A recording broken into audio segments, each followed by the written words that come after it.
नमस्कार, आपके साथ मैं हूं अर्चना सिंह। देश में मजदूरों के लिए जगह जगह श्रमिक ट्रेन चलाई जा रही है। बावजूद इसके मजदूर पैदल अपने घरों की तरफ जाने को मजबूर हैं। कोई अपने बच्चों को लेकर सड़क पर निकल पड़ा है तो कोई बुजुर्ग माता पिता को लेकर पैदल चल रहा है। काम नहीं है, खाना नहीं है, मकान के किराए के लिए पैसे तक नहीं। सड़क पर पैदल चलते मजदूरों के पैरों में छाले पड़ गए, कितनों के पैरों में चप्पल तक नहीं है। बावजूद इसके पेट की भूख उनके कदम नहीं रुकने दे रही। एक मजदूर ने गाने के अंदाज में अपनी बात सरकार तक पहुंचाई। ये मजदूर न रो रहा है, न गिड़गिड़ा रहा है, न भीख मांग रहा है, बल्कि अपनी मजबूरी, अपनी परेशानी को गाने के जरिए बता रहा है। इन मजदूरों की दर्द भरी आवाज सुननी जरूर चाहिए।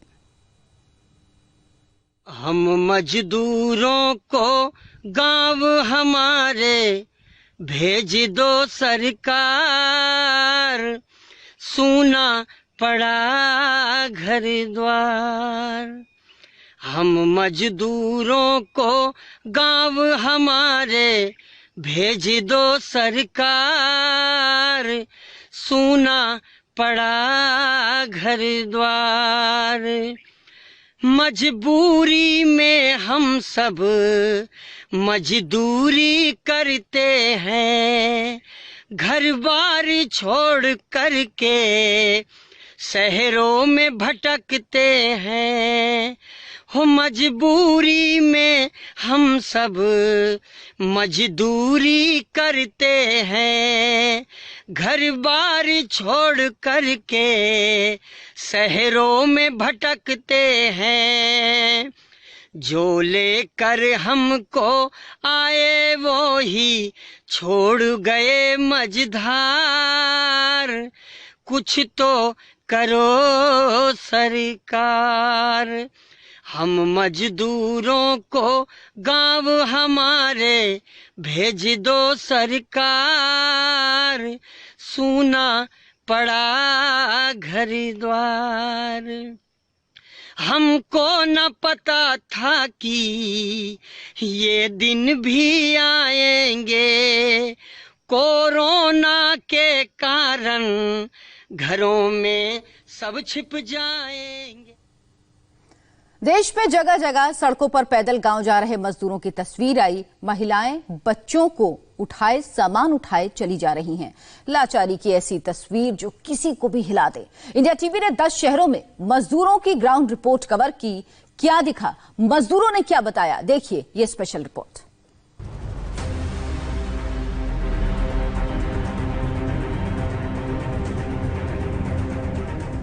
क्या व्यवस्था कर रहे हैं, कुछ नहीं मिल रहा है खाने पीने के लिए। क्या करेंगे जब मरेंगे, भूख के मारे लड़के बच्चे लेकर मरेंगे हम लोग। पैसा खत्म हो गए, 2 महीना हो गए घर पे बैठे, तो किधर जाओ। 2 महीने से काम बंद है, अभी खाने का नहीं है, कुछ मदद नहीं हो रहा है तो क्या करेगा आदमी। वहाँ पे काम वाम बंद हो गया, सब कुछ बंद हो गया, पैसा वैसा खत्म हो गए।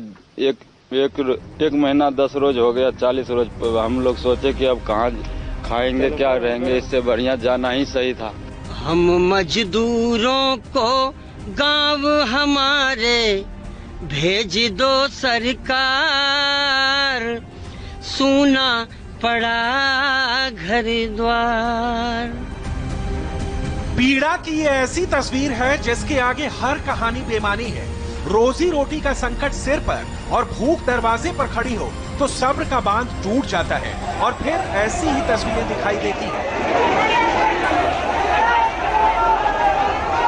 कोरोना और लॉकडाउन ने मजदूरों को इतना क्यों मजबूर कर दिया कि वो हाथों में बैग, सिर पर सामान की गठरी लिए हजारों किलोमीटर के सफर पर पैदल ही निकल पड़े हैं। ये कहानी 1-2 शहरों की नहीं है, जगह जगह से बेबसी की ऐसी तस्वीरें आ रही हैं। दिल्ली हो या मुंबई, भोपाल हो या जयपुर, लखनऊ से कोलकाता तक ये नजारा दिख रहा है। मंजिल दूर है, कोरोना संक्रमण का खतरा है, लेकिन अपनी जान दांव पर लगाकर मजदूरों का रेला अपने गांव की तरफ निकला हुआ है। मजदूरों के लिए केंद्र सरकार श्रमिक स्पेशल ट्रेनें चला रही है। जो मजदूर जहां फंसे हैं, राज्य सरकारें वहीं पर उनके खाने पीने के इंतजाम के दावे कर रही हैं। लेकिन जमीनी तस्वीर अलग है। जिन राज्यों और शहरों में कोरोना का कहर सबसे ज्यादा है, वो मजदूरों को ज्यादा रोजगार भी देते हैं। ऐसे में वहीं से पलायन भी ज्यादा हो रहा है। महाराष्ट्र, गुजरात, पंजाब, दिल्ली, हरियाणा जैसे राज्यों से मजदूरों का पलायन ज्यादा हो रहा है, जबकि यूपी, बिहार और मध्य प्रदेश ऐसे राज्य हैं जहां दूसरे राज्यों से वापस आने वाले मजदूरों की संख्या सबसे ज्यादा है। महाराष्ट्र सबसे बड़ा कोरोना प्रभावित राज्य है और मुंबई वायरस का सबसे खतरनाक हॉटस्पॉट। मुंबई में लाखों की संख्या में प्रवासी मजदूर रहते हैं और यहीं से पलायन सबसे ज्यादा हो रहा है। और ये देखिए कितनी डरावनी तस्वीरें हैं।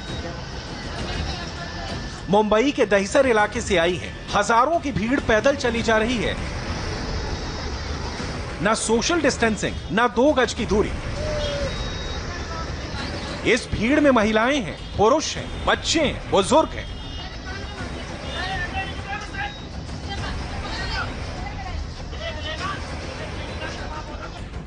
मुंबई अहमदाबाद हाईवे पर ये तस्वीरें डरा भी रही हैं और रुला भी रही हैं। देखिए, महिलाएं बच्चों को लिए, सामान के बैग लिए अपने परिवार के साथ पैदल ही जा रही हैं। किसी की मंजिल यूपी है तो कोई एमपी और गुजरात जा रहा है। India TV reporter Rajiv Singh ने हाईवे पर ऐसे कई परिवारों का दर्द जाना।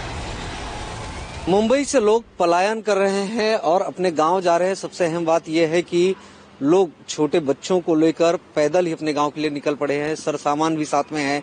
कितनी तकलीफ हो रही है उन्हें यहाँ से पैदल जाने में। गांव में लोगों से बात करते हैं। बताइए, आप कौन से इलाके में रहती हैं मुंबई में और क्या तकलीफ थी? क्योंकि सरकार तो आप लोगों के लिए व्यवस्था कर रही है, फिर क्यों पैदल जा रही है? क्या व्यवस्था कर रहे हैं? कुछ नहीं मिल रहा है खाने पीने के लिए। क्या करेंगे? जब मरेंगे भूख के मारे, लड़के बच्चे लेकर मरेंगे हम लोग। ये आपका बच्चा है? कितने साल का बच्चा है? और घर में और कौन? का बच्चा है 2 साल का बच्चा है, एक 3 साल का है। मैं है, मेरा पति है। तो क्या खाने पीने के लिए, दूध के लिए इंतजाम नहीं हो पा रहा था? नहीं, दूध नहीं मिल रहा है, खाने पीने का नहीं है, तो क्या करेगा आदमी? सबको पता है कि कोरोना का खतरा बढ़ा है, लेकिन पेट की भूख कोरोना पर हावी है। आगे क्या होगा किसी को पता नहीं। सबको जल्दी अपने गांव पहुंचना है। हमारे साथ में 2 महिलाएं हैं जो कि मुंबई के बोरीवली इलाके में रहती हैं और उन्हें गुजरात जाना है। आप देख सकते हैं, सर पे सूटकेस है, हाथों में बैग है, कंधे पर बैग है और ये पैदल ही गुजरात के लिए निकल गई हैं। दरअसल यहाँ पर रहने खाने की दिक्कत मुंबई में हुई है। कोरोना के चलते कहीं ना कहीं बहुत ज्यादा परिवार पर प्रभाव पड़ा है। बताइए, आप लोग कहाँ रहते हैं मुंबई में और क्यों जा रहे हैं? क्योंकि खाने का पीने का कुछ है नहीं, तो क्या करें? अभी तो पैसा खत्म हो गए, 2 महीना हो गए घर पे बैठे, तो किधर जाओ? लेकिन आप लोग दोनों लोग औरत ही हैं, घर में कोई आपके पुरुष नहीं था? पुरुष है, पुरुष बच्चे को लेके गए। अभी पुरुष ही क्या करे? अभी 10,000 पगार था तो अभी तो कहता खाने का पूरा हो गया। अभी तो है ही नहीं कुछ, तो घर पे तो जाना ही पड़ेगा पैदल चल के। पैदल चलकर इतनी दूर तक कैसे जाएंगी आप लोग? पैदल में जैसे साधन मिलता है उसमें जाता है। क्या करना फिर? 1 महीना हो गया, खाना नहीं, पैसा मेरे पास पैसा नहीं, तो क्या करना फिर? ये बताइए, आप मुंबई में कहाँ रहते हैं और क्यों छोड़कर जा रहे हैं? अरे अभी काम धंधा नहीं है तो क्या करेगा? 2 महीना हो गया बैठ के, कोई खाने भर का भी नहीं हो रहा है। खाने के लिए मुहताजी है, अभी जा ही रहे हैं, घर गाँव जाएंगे। लेकिन इतने छोटे छोटे बच्चे आप लोगों के साथ में, कैसे तकलीफ नहीं होगी? इतना सामान भी है। अब ऐसे जाएंगे, कहीं उतरेंगे, कहीं बैठेंगे, कहीं चल के चलेंगे, ऐसे जाना पड़ेगा। मजदूरों की भीड़ के चलते मुंबई अहमदाबाद हाईवे पर भारी जाम भी लग रहा है। राजीव सिंह को पुलिस भी दिखाई दी, जो मजदूरों को वापस घर भेजने के लिए समझाती दिखी। कोई नहीं मान रहा था तो उस पर सख्ती भी की जा रही थी। देश की राजधानी में रायसीना रोड पर खुले आसमान के नीचे ये मजदूर भी उसी भीड़ का हिस्सा हैं, जो अपने गांव लौट रहे हैं। इनमें महिला, पुरुष और बच्चे सब हैं। 3 दिन पहले ये लोग पानीपत से मध्य प्रदेश में अपने घर दामोह के लिए पैदल निकले थे। सुबह ये लोग दिल्ली पहुंचे तो पुलिस ने इन्हें रोक दिया और यहाँ पहुंचा दिया। इस समय हम दिल्ली के रायसीना रोड पर हैं और यहाँ मैं आपको दिखाऊं, ये एक परिवार है। पानीपत में ये लोग काम करते थे, ज्यादातर सभी लोग मजदूर हैं। पानीपत से 3 दिन पहले पैदल चले हैं और अभी रास्ता काफी दूर है क्योंकि इन्हें जाना है मध्य प्रदेश के दमोह में।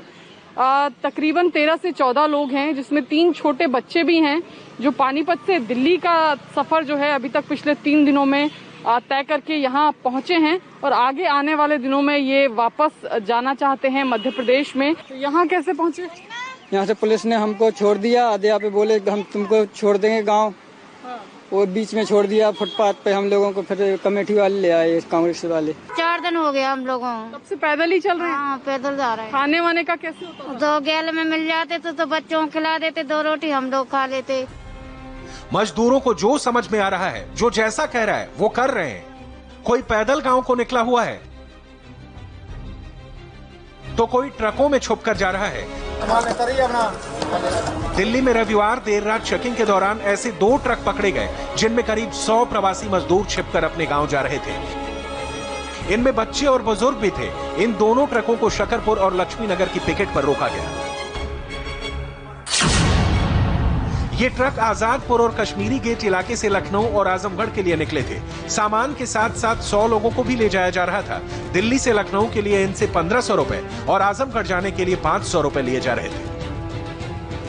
इन ट्रकों को इस तरह पैक किया गया कि अंदर का पता लगाना बेहद मुश्किल है। इनके अंदर क्या ले जाया जा रहा है?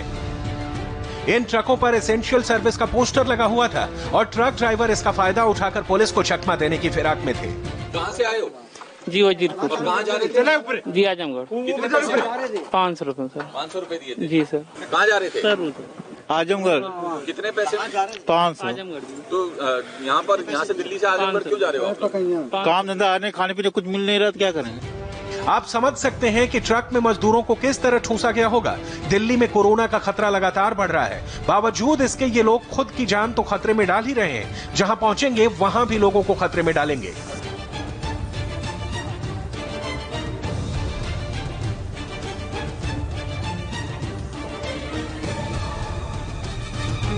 लॉकडाउन में अफवाहें भी तेजी से फैल रही हैं। सरकार मंगलवार से स्पेशल यात्री ट्रेन भी चला रही है। ऐसे में सैकड़ों मजदूरों, कामगारों की भीड़ अचानक दिल्ली रेलवे स्टेशन पर पहुंच गई। इनके पास मैसेज पहुंचा कि ट्रेन और बसें चलने लगी हैं और ये लोग घंटों पैदल चलकर स्टेशन पहुंच गए। इन्हें बताया गया था कि स्टेशन पर ही टिकट मिलेगा, जबकि ऐसा बिल्कुल नहीं है। स्पेशल पैसेंजर ट्रेनों में टिकट ऑनलाइन बुक हुए हैं। रेलवे काउंटर पर कोई टिकट नहीं मिल रहा। एक लंबे वक्त के बाद से नई दिल्ली रेलवे स्टेशन से ट्रेन का परिचालन शुरू करना लोगों के लिए राहत की खबर जरूर है, लेकिन इसके बाद चिंताएं भी जरूर बढ़ गई हैं, क्योंकि अफवाहों का दौर चल रहा है और नई दिल्ली रेलवे स्टेशन पर ट्रेन चलने की खबर से यहाँ पर लोग भी इकट्ठे होने शुरू हो गए हैं। यहाँ पे पता लगा कि ट्रेन चल रही है, इसीलिए। किसने बताया आपको ऐसा? ऐसा सुनने को मिला था, वहीं रहे थे पीरागढ़ी चौक पे। ऐसे ही सुनने को मिला था, तो हम 4 बंदे वहाँ से निकले थे। पता चला था कि काउंटर से बुकिंग हो रही है, तो हम आ गए यहाँ पे बुकिंग कराने के लिए। अब यहाँ आने के बाद पता चला कि बुकिंग नहीं हो रही है। यूपी ऐसा राज्य है जहां दूसरे राज्यों से मजदूर वापस घर आ रहे हैं। लखनऊ आगरा एक्सप्रेस वे पर दिल्ली हरियाणा से आने वाले मजदूरों की ऐसी भीड़ लगातार आ रही है। लोग साइकिल से आ रहे हैं, कुछ पैदल चल रहे हैं, कुछ ठेले पर हैं, तो कुछ ऑटो और ट्रैक्टर से जा रहे हैं। इंडिया टीवी रिपोर्टर रुचि कुमार जब एक्सप्रेस वे पर पहुंची तो उन्हें कई परिवार मिले। तेज धूप में ठेला चला रहे ये वीरेंद्र हैं। ठेले को नीमच और राजकुमार धक्का दे रहे हैं। बारी बारी से ये ठेले को आगे बढ़ाते हैं, थक जाते हैं तो बैठ जाते हैं। इनका सफर 6 दिन पहले दिल्ली से शुरू हुआ और ये बिहार के मधुबनी जाएंगे। लखनऊ से इन्हें गांव पहुंचने में अभी 7 दिन और लगेंगे। दिल्ली में ये सब ठेला चलाते थे, सीमेंट बालू ढोते थे। लॉकडाउन में इतने दिन तो निकल गए, अब आगे जीना मुश्किल हो रहा है। गांव जाने के लिए ट्रेन बस नहीं मिली तो ठेला लेकर निकल पड़े।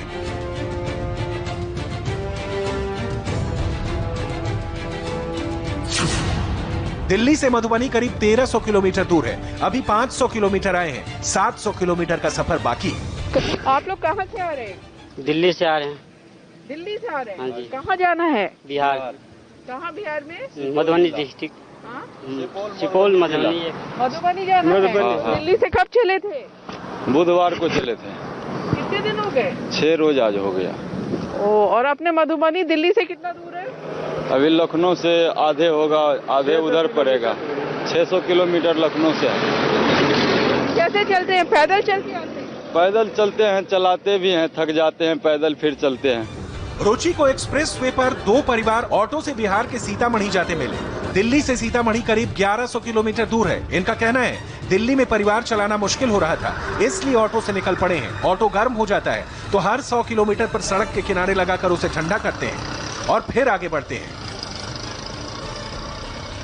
लखनऊ से आगरा एक्सप्रेस वे पे जब आप निकलेंगे तो बहुत परिवार आपको मिलेंगे, कुछ पैदल जा रहे हैं, कुछ साइकिल से जा रहे हैं, कुछ ट्रक्स के ऊपर चढ़े हुए हैं और कुछ की जो ट्रक है उसके ऊपर साइकिल चढ़ी हुई है और वो खुद भी बैठे हुए हैं, कुछ भरे हुए हैं ठसाठस ट्रक्स में। ये फैमिली भी हमें यहाँ एक्सप्रेसवे पे मिली है जो दिल्ली से आ रही है, यहाँ किनारे क्योंकि धूप बहुत ज्यादा है आराम कर रहे थे। आप लोग दिल्ली से आ रहे हैं? जी मैम, बिहार जा रहे हैं। कहाँ बिहार में? सीतामढ़ी जिला। तो कैसे, ऑटो से जाएंगे? जी मैम, ऑटो से जाएंगे। हाँ। क्या करते थे दिल्ली में? दिल्ली में मजदूरी करते हैं। हाँ। तो अब जाने की क्यों? इसी तरह एक शख्स बाइक से पूरे परिवार को दिल्ली से इलाहाबाद लेकर जाता दिखा। एक्सप्रेस वे पर यूपी पुलिस भी तैनात है जो पैदल चल रहे लोगों को ट्रकों में बिठाकर भेज रही है।